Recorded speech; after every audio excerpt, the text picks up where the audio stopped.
last thing on my list tonight, and I wanted to give myself some time to talk about this because if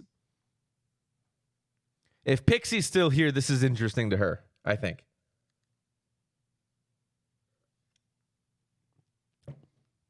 Oh, hi. Hi, at you. Judge sent me something, and I wanted to read it, not verbatim because it's long, but about a week and a half ago, he sent me this very interesting post on Reddit. And I feel like we've had conversations about this kind of off to the side. And I feel like it's worth mentioning to our inner group. I feel like it's worth discussing at scale. And I want your opinion, and I want everybody's opinion on where they sit on this. I frequent Reddit a lot. I'm on Twitch a lot. I'm engaged in the community. And I've noticed the same thing. Let me pull this closer so I can talk without straining like this to talk to somebody. I've noticed the same thing where, like, it happens all the time. Two things I see on Twitch, on Reddit, on Twitch, on the subreddit for Twitch, on Reddit. I see either, maybe it's three things. One of the things I see is I got my first chatter today on Twitch, and they get a lot of upvotes, and it's great because it's amazing. I get it. I remember doing 41 episodes of a podcast before one person would tell me they listened to it, right? Because it probably sucked. You get better over time, and you get really excited when someone tells you that. The next thing you see is I only support small streamers, and they get upvotes, right? Encouraging streamers to look at the strategies that they do of the larger streamers and to learn from them and do the things that they're not doing and don't do this and don't do that. The last thing I see, and this bothers me because it happens here sometimes, and I make certain to remove it from our groupthink. Streamer will post in subreddit, guys, I don't know if this is for me. I'm not having success over here. I'm not having success over there. And without watching their stream, without knowing who they are, without knowing their situation, without asking any question, without finding out what they're doing or who they are or what they're about, the first comment I always see, keep grinding, you're doing great. A lot of upvotes. That's it. Don't stop being you. Keep streaming and you'll make it. That's freaking dangerous. I'll tell you why. We don't know the person. We don't know who they are. We don't know their exposure. We don't know their quality. We don't know their personality. We don't know their performance. We don't know the popularity of the game they're playing. We don't know the time they're playing. We don't know their style of humor. We don't know if their mic isn't good. We don't know if their view count is low now. We don't know if their view count was always low. They don't give us any of that information. And those are the only things that get popular on this subreddit. Honest advice gets downvoted. Real talk gets downvoted. And no one asks the questions next. What happens when you are in a chat with 50 chatters? How do you deal with that? Oh, I'm lucky if I see 3. Ha ha. That's the only thing you see. Is that the right answer? Probably not. I say that to say this. Toxic positivity is a problem. Nith with the host, thank you. Yik Yak. I don't know about Yik Yak. I know about Yakety Yak, don't talk back.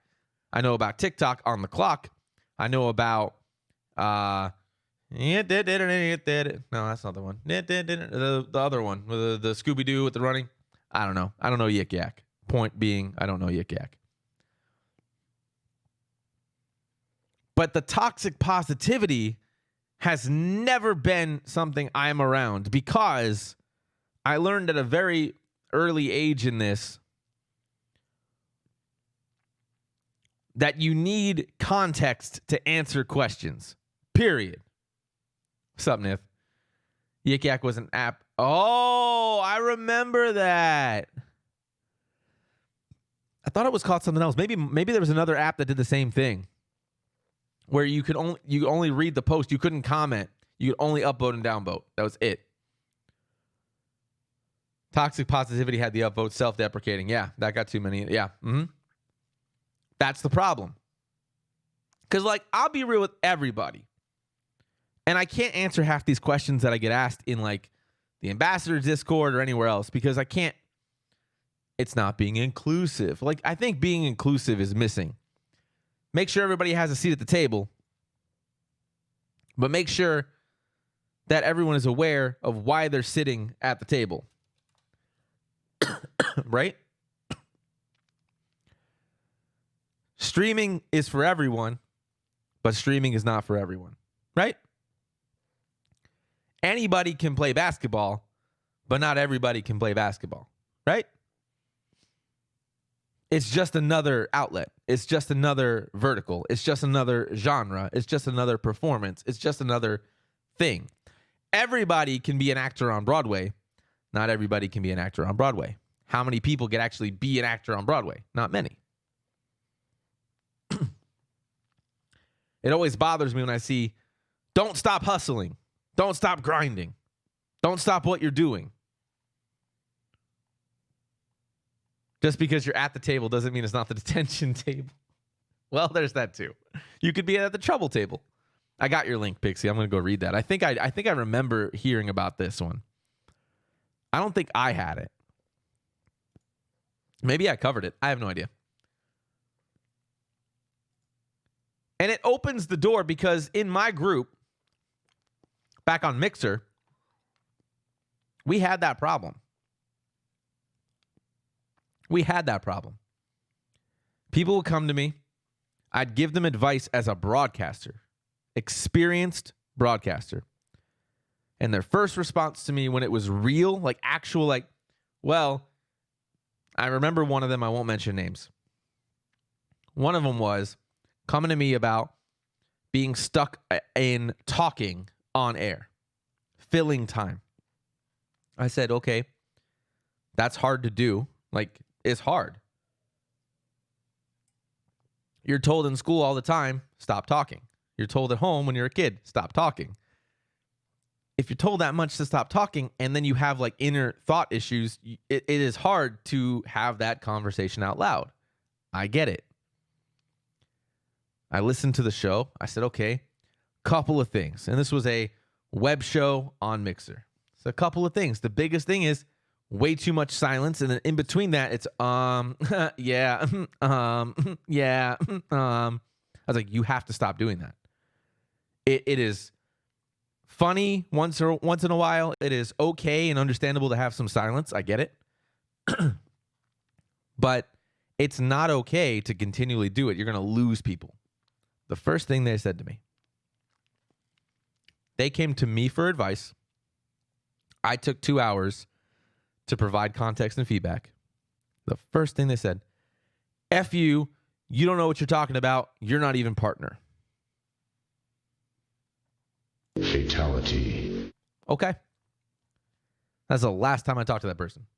Because you actually didn't want the answer. You wanted me to say, just keep going. You're doing great. Keep it up. Don't stop being you. We all start somewhere. Just keep streaming. No. You have to be better. Sometimes you suck. That's okay. Sometimes I suck. I get it. I come off these shows all the time. I'm like, man, that show sucked. That was terrible. I come to y'all in my chat and Discord. Y'all, I think I'm the worst. Sometimes it's too far. Sometimes I have a bad optic on it. Sometimes I have a bad mental that day. and it plays into it. But like, the reality is being aware of your down shows is important as a broadcaster. We had some really good shows and some really bad shows on air at CES. You kind of knew when the bad shows were there, and you came up the next day and you were like, all right, that segment was bad. That segment was bad. Let's do better. If you're not doing that, are you really growing?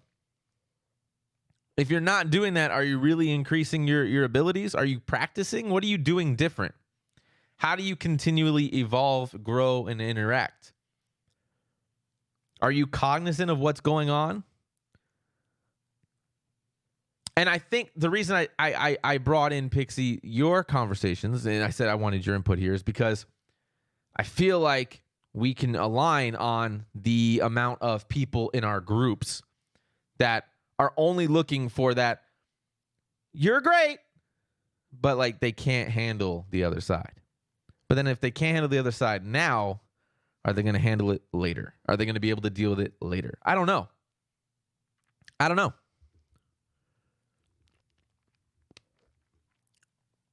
My thought process is, if you're coming to the table with a question, we should answer that question, right? Honest, firm advice, especially if people are taking time out of their day to go back and review and listen and offer thoughts. I go back to the conversation with Havor. I will say it till I'm blue in the face. Havor can sometimes be toxic. That's not feedback. That's negative trolling. I don't associate with that. Some people may look at that as feedback and content and giving, but in my circle, that's too far the other direction.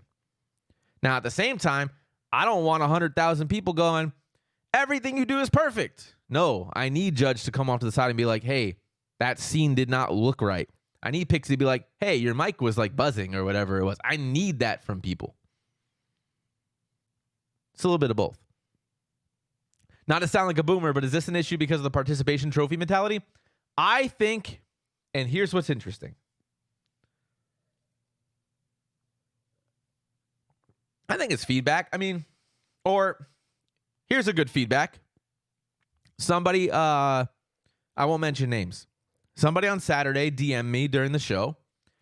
They said, hey, your set tonight had too much. I won't say the word because I don't want to right? But we were playing a lot of old school rap songs and they had the B word in it. He said, that's too much of that for me. I couldn't deal with it. I was like, I appreciate your feedback. He's like, I still love you. I still love what you're doing. Looking forward to next time. I said, I love you too, man. No worries. XXX Leonard O'Ronald Triple X, thanks for the follow. Welcome to the Waddle. Graphics, I don't know graphics. I appreciate the 2 double F graphics. Thank you for the follow. Appreciate you guys. Welcome, y'all. Off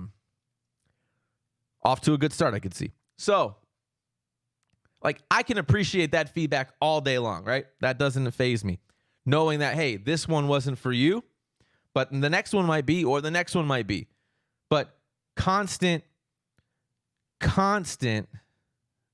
back and forth of negativity and trolling and toxicity, that's not really feedback, and that's not something I get into. So, the toxic positivity is the antithesis of that. You know what I mean?